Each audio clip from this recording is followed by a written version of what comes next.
There are moments in life when the quiet hum of existence suddenly breaks, revealing a truth you never expected to hear. I'm 76 years old, and not long ago I found myself in such a moment.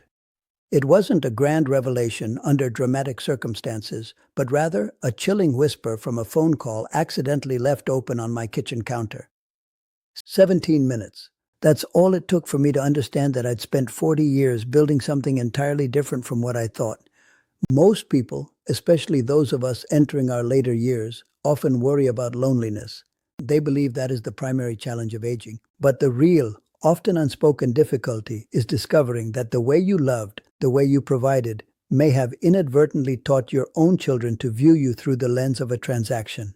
And the hardest part? The quiet, undeniable understanding that perhaps, in some way, you were the one who laid those foundations. I remember every one of the 247 houses I built in my life. Each beam, every nail, the scent of fresh lumber. Yet my children's birthdays, those many of them are true blanks in my memory. What I did after listening to that unexpected conversation changed everything, though not in the way most stories suggest. There was no sudden mending, no neat, happy resolution. But what came instead was something infinitely more valuable, an unvarnished truth. If you've ever felt deep down that you might have centered your life around the wrong things, or that the love you gave somehow got lost in translation, I ask you to stay with me for a little while. This story might not offer the kind of hope that ties things up neatly, but it offers something I found to be better, the quiet permission to accept your own truth, whatever that might be. Many people quietly carry this specific type of loneliness. If this resonates, if you understand this feeling in your own heart, consider acknowledging it. Write Soledad in the comments below if the quiet house sometimes feels heavy with more than just silence. I woke up at 5:47 that morning, as I always do. It's strange, I still set my alarm, even though my body has its own internal clock, precise as a Swiss timepiece, that always rouses me before the bell. Sometimes I wish it would fail, just for a morning. I shuffled to the kitchen, the familiar path worn into the linoleum, and made coffee in the old Italian pot. It's the same one Maria received as a wedding gift in 1961. The wooden handle is smooth with decades of use, the base scarred from countless mornings on the stove, but it still works. I still work.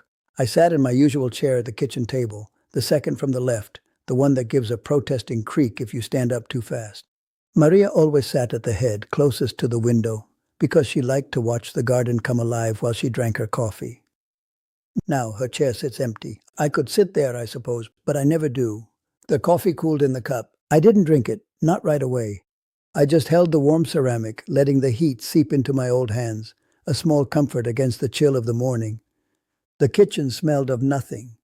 No baking bread, no cinnamon, none of that cheap perfume Maria used to wear that somehow clung to the walls for days. Just the faint, sterile scent of cold tile and windows that had been closed for far too long. It was my 76th birthday. I counted the chimes of the grandfather clock in the living room 6 times. For a moment, a foolish, persistent part of me thought, perhaps by noon someone would call. But deep down, I knew better. I knew no one would call. 3 weeks earlier, I'd deliberately forgotten to pay the electricity bill. I left the house in darkness for 2 full days until Roberto, my son, showed up. Visibly irritated, the printed bill clutched in his hand. He has a copy of my key, of course. When he opened the door, the streetlight streamed in like a theatrical spotlight, finding me sitting hunched on the sofa, in the dark, the television off. I had practiced that scene. The slumped posture, the feigned confusion in my eyes, as if I truly had no idea what had happened. Roberto asked if I was all right. He asked it in the same tone you might use for a dog that's made a mess on the carpet. I wanted to scream, "I know exactly what I'm doing. I just wanted you to come." But instead I just sighed. "Ay, mi hijo, forgive me, I must have forgotten." He rolled his eyes before paying the bill on his phone. And when he did that, when he rolled his eyes with that familiar, impatient sigh, I felt something I hadn't felt in years. He had noticed me. He had come. It was a strange, unsettling discovery. I realized that being pathetic, or at least appearing so, seemed to work better than being a father. They wouldn't come when I invited them for a meal, but they would come when I seemed to be falling apart. So slowly, subtly, I started to fall apart on purpose. I'd leave the stove burner on, just a little, by mistake. I'd forget where I kept the coffee cups. the ones I'd used every day for 40 years. I'd ask the same question 3 times in the same conversation, sometimes within minutes, and it worked. Roberto would call, irritated, but he would call. Adriana, my daughter, would visit, exasperated, but she would visit. I had become so adept at my solitary routine. My loneliness itself had its own predictable rhythm. This is where loneliness becomes more than simply being alone. It's about the quiet performances we sometimes put on, hoping for a flicker of recognition, a touch of concern. 3 months before Maria died, she asked me to replant the jacaranda trees in the backyard. "They're dying, Raoul," she'd said, her voice soft, almost a whisper, "just like us." I told her I'd do it that weekend. I never did. The dry leaves piled up in the yard until they formed a thick brown carpet that crunched underfoot. The sound was like bones breaking. Maria didn't ask again. She just gazed out the kitchen window at those dying trees, her face holding an expression I pretended not to understand. But I understood. She wasn't talking about trees. At her funeral, Roberto, ever practical, ever slightly removed, said, "At least she didn't suffer much." And I remember thinking, "She suffered for 40 years, Roberto. You just weren't paying attention, just like me." And that thought, a dull, aching thud in my chest, was a prelude to the truth that would soon arrive. Then, one unremarkable Wednesday, Roberto and Adriana came to visit. They brought tamales. I detest tamales. They never paid attention. They stayed for exactly 23 minutes. I timed it, a petty habit I'd picked up. When they left, I heard the car door close, heard the engine start, and then faintly, I heard Adriana's voice. Metallic. Coming from the cell phone Roberto had forgotten to hang up, left on the kitchen table, on speaker. "He's getting worse, Elmer. Did you see how long it took him to find the cups?" I froze. The entire house seemed to hold its breath with me. The grandfather clock in the living room kept marking the seconds. Each tick-tock, a quiet, dreadful revelation I didn't want to hear. My hand hovered inches from the red button, the end call button, but I couldn't press it. A part of me, the cowardly part, the part that still held a fragile thread of hope, needed to know. Was I truly losing my mind, or were they truly like this? I heard Roberto say, "The house is worth $4 million, easy. But if we wait much longer, he'll end up donating it to those priests who visit him." And Adriana laughed. She laughed, a brittle, dismissive sound, and said, "Your dad never donated anything in his life, relax." 17 minutes. I timed it. At minute 12, it felt as though I stopped being their father. By minute 17, I accepted that maybe, perhaps I never really had been. That night, sleep was impossible. I wandered into the guest room, the one Maria had turned into her sanctuary of memories, filled with boxes of photographs and thick albums. I spent the pre-dawn hours conducting a mental inventory of every important event I had missed, documented in her careful handwriting. I found a photo of Adriana's quinceañera. She was there, in a beautiful pink dress, beaming at the camera. And in the background, out of focus, almost an afterthought, was me, sitting slumped in a chair against the wall, my eyes closed. Maria's elegant script on the back read, March 23rd, 1991. Adriana was beautiful. Raoul arrived at 11 p.m. I had arrived 3 hours after the waltz. I remembered thinking it didn't make a difference, that a quinceañera was a woman's affair. I found 14 more photos of me sleeping. At birthdays, Christmases, baptisms, always in the same position, head tilted back, mouth slightly open, that expression of exhaustion I had once worn as a badge of honor. Look how hard I work for my family, I'd told myself. But looking at them now, I saw only a man who consistently chose weariness over presence. Maria had kept every single one of those photographs. Every single one. She could have thrown them away, pretended I was there, but she didn't. She documented every absence. And finally I understood she didn't keep them to punish me. She kept them for when I would finally wake up. The only tragedy was that she died before I did.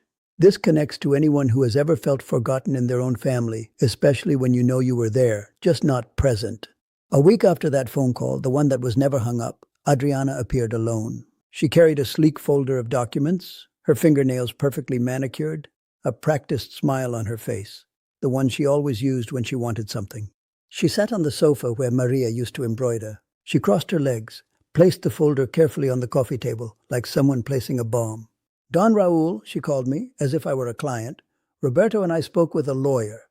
It's just to protect you." She smelled of expensive perfume, the kind Maria could never afford because I always said we had to save. I read the papers: power of attorney, transfer of assets, assisted administration. Beautiful words for saying, You are no longer the owner of your own life. And as she explained, in that patronizing teacher's voice she reserved for children, I looked at her hands, uncalloused, unmarked, hands that had never built anything. And she wanted to take what my hands had built. I didn't sign. She looked genuinely surprised. But Don Raul, it's for your own good, she protested, her voice losing some of its practiced calm. And I said something that surprised even me. You know, Adriana, you're right. I can't take care of everything by myself anymore. So I'm going to need a few days to organize things. She left happy, convinced she had won. She had no idea that I had just decided to change the rules of the game entirely. I walked to the workshop at the back of the yard, the place where I had hidden from my family for 40 years. For the first time, I saw that space for what it truly was, a coward's refuge. The workshop smelled of old sawdust and machine oil. On the walls, tools hung in perfect order. Hammers from smallest to largest, saws organized by size. Everything in its place, everything controlled.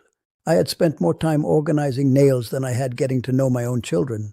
I sat on the workbench where I'd spent thousands of hours solving other people's problems, other people's houses, while my own was quietly crumbling.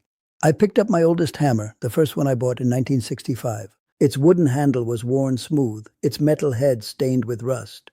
This hammer had built 247 houses. And I thought, what a waste. Not of the hammer, but of me. I could have used these hands to hold my children when they were small, to comfort Maria when she was afraid. But I chose to hold tools instead. Then I made a decision. I wasn't going to be a victim. I wasn't going to be a martyr. I was going to do something I had never done in my life. I was going to be honest. Completely honest. Even if it hurt. Especially if it hurt. I called Roberto and Adriana. I asked them to come to the house. A Thursday at 5 in the afternoon. I made real coffee, not reheated. I set the dining table, the one we only use for Christmas. They arrived together promptly straight from work. He in his suit, she in that beige pantsuit. They walked in with the posture of people attending a business meeting, because that's what it was. For them, I was a business to be resolved. Roberto kissed my forehead. He had never done that before. Adriana brought flowers, lilies. I'm allergic to lilies. She never knew. They sat side by side, a united front, and it hit me. I was the common enemy that brought them together. I placed the old house keys in the center of the table, those heavy antique brass keys. The yellowed tag still there with Maria's neat handwriting, Our Home, 1982. Roberto looked at the keys, then at Adriana. She smiled, a small, knowing smile. They thought I was going to hand them over, make things easy. And for a second, a horrible, fleeting second, I wanted to do just that. I wanted to be the good dad who disappears without causing a scene. But then I saw Maria's reflection in the window glass, shimmering faintly, and I knew what I had to do. I looked at them both, my children, the people I had built a house and a life for. You don't need to institutionalize me, I said, my voice steady despite the tremor in my chest. You can have the house. Adriana barely suppressed a triumphant smile. Roberto started, Papa, it's not exactly like that. But I raised my hand. But before you take it, I continued, my voice gaining strength, I'm going to tell you the story of this house. The real story. And you are going to listen to me all the way to the end. Because that is the only thing I will ask for in return.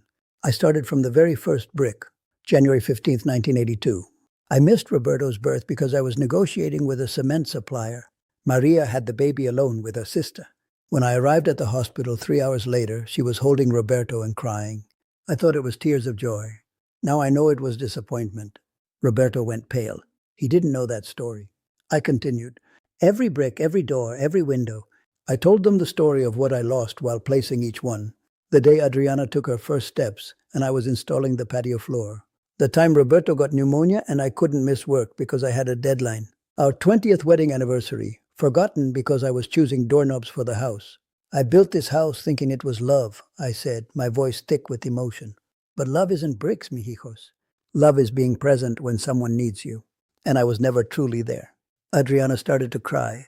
Not that pretty cinematic crying, but the ugly, visceral kind. The cry of someone who doesn't want to cry but can't hold it back. Roberto stared at his own hands, his face a mask of something I couldn't quite decipher. And then I said the hardest thing I've ever had to say in my life. You learned that love is a transaction because that's how I loved you. I gave you a house, food, schooling, but I never gave you time. I never gave you presents. And now you want the house back. And do you know the saddest part? I understand perfectly why. 3 weeks after that meeting, I hired a real estate agent. I sold the house. I divided the money between Roberto and Adriana while I was still alive so they could enjoy it and so I could see what they did with it. The day the buyers came to see the house, I watched them from the sidewalk. A young couple, she about 6 months pregnant, he measuring the walls, already planning where the crib would go. They walked into the yard, past where the jacaranda trees had died. "We can plant new trees here," she said, her voice full of quiet hope. And he replied, "We'll plant them the day the baby is born." I had to turn my face away because they were going to do well what I had done so terribly. When I signed the deed, the notary asked me if I was sure. "It's a very beautiful house to sell like this," she commented gently. And I almost said, "This house is a mausoleum. I am selling my own tomb." But I just said, "I'm sure." The pen felt heavy in my hand, heavier than any hammer I had ever held. Roberto accepted the money. He barely spoke to me. He deposited it and sent a text message. "Thanks, Dad." Not even a call. Adriana tried to refuse it. She cried. She said it wasn't about money, but she accepted. Of course she accepted. And I don't judge them. I raised them that way. I moved into a small one-bedroom apartment. 3rd floor, no elevator, 3 blocks from the Mercado Libertad. For the first time in 40 years, I don't have a workshop, I don't have a yard, I don't have a place to hide. The entire apartment fits into what was just the living room of the old house. The walls are thin. I hear the neighbors singing rancheras at 7 in the morning, the couple upstairs arguing at 11 at night, the smell of chilaquiles rising through the ventilation shaft on Sundays. At first I hated it. I felt like I was living inside other people's lives, a constant intrusion. But then I realized that was exactly it. I was living among people, not isolated in a house too big for one lonely man. I brought almost nothing from the old house. A bed, 2 chairs, Maria's coffee pot, and those antique keys. I kept them as a remembrance, though I'm still not entirely sure why. I didn't bring my tools. I left them all in the workshop for the new owners. Roberto asked if I didn't want to keep them. "They're expensive tools, Dad," he said. And I simply replied, "I've built all I needed to build. Now I need to learn to live in what I've built." The first night in the apartment, I slept better than I had in 3 years. No echoes of the large empty house. That old silence which had screamed all my absences. Here the silence is different. It's not absence. It's just silence. Most people assume old age makes you weaker. Sometimes it only makes you more honest. I found a group of retired carpenters who meet every Thursday in the park to play dominoes. They invited me. I accepted. For the first time, I didn't lie about who I was, not even subtly. We play under a blue tarp that was once white. The domino tiles are old ivory, worn smooth at the corners from so much use. When someone slams a tile on the table, the sound is dry. Definitive. Don Hector always brings coffee in a thermos. Don Pancho tells bad jokes. Don Esteban complains about his knee. No one asked me why I no longer live in the house I built. No one asked me where my children are. And that is a gift I didn't know I needed until I received it. Last week, Don Hector asked me how many years I worked as a carpenter. 52 years, I said. "And what did you do in those 52 years? He asked, tilting his head. I was about to say 247 houses, but instead I looked at the worn domino tiles, at the faces of these men who understood, and I said, "I don't know. I think I was so busy doing that I forgot to live." He stayed silent for a moment, looking at the tiles. Then he simply said, "Welcome to the club, my friend." Roberto doesn't call. Adriana sends a message now and then. "How are you, Dad?" I reply, "Fine." She doesn't ask more, and that's all right. It's not the ending I thought I wanted for my life or for my family. But it's the true ending, and there's something profoundly liberating in accepting the truth without trying to fix it or force it into a different shape. It's Thursday morning. I'm sitting on the small balcony of my apartment. I hold the old house keys in my hand. Maria's label is almost illegible now, faded by time and touch. I don't feel anger. I don't feel regret in the sharp, burning way I once did. I feel something far more complex, far more difficult to articulate: acceptance. I am not a victim. I am not a hero. I am just an old man who finally understood the profound difference between building and living. And the saddest part, perhaps, is that I only understood it when I had nothing left to build. I spent my life building walls. I forgot to build doors. But now, finally, I've learned to walk through the doors that other people have built. And for this stage of my life, for this quiet new beginning, that will simply have to be enough. When these pieces are understood, the changing family roles, the unspoken expectations, the subtle shifts of loneliness in daily routine, the importance of self-respect, and the quiet dignity of acceptance, the heart, even an old one, has more room to breathe. Perhaps you feel some of this too. Maybe you are just too sensitive, you tell yourself. No, this is not weakness. It is a human response to deep, quiet changes. Your children are busy, you think. Should you feel hurt? This does not mean your family is bad. It means your heart noticed a change, and it's valid to acknowledge that. Is it too late to rebuild closeness? Family distance is complex, and understanding often comes slowly, not instantly. It may be that clarity arrives before peace. And is loneliness just part of getting older? While many people quietly carry loneliness in later life, it doesn't have to define your sense of worth or your ability to find connection. It just means the meaning of connection might change. This journey is deeply personal. If any part of my story has resonated with you, I invite you to share your own quiet recognition in the comments below. Perhaps you could tell me one small thing that makes you feel less alone, a simple ritual, or a moment of unexpected connection. By sharing these truths, we can offer each other a quiet sense of community. If you found a moment of recognition or understanding in what I've shared, please consider giving this video a like. It helps others who might be feeling this quiet ache find these words. And if you'd like to join me for more honest stories and reflections on this journey of aging, living, and finding meaning, I invite you to subscribe. This content is educational only and not personal advice. For deeper concerns, consider speaking with a trusted professional.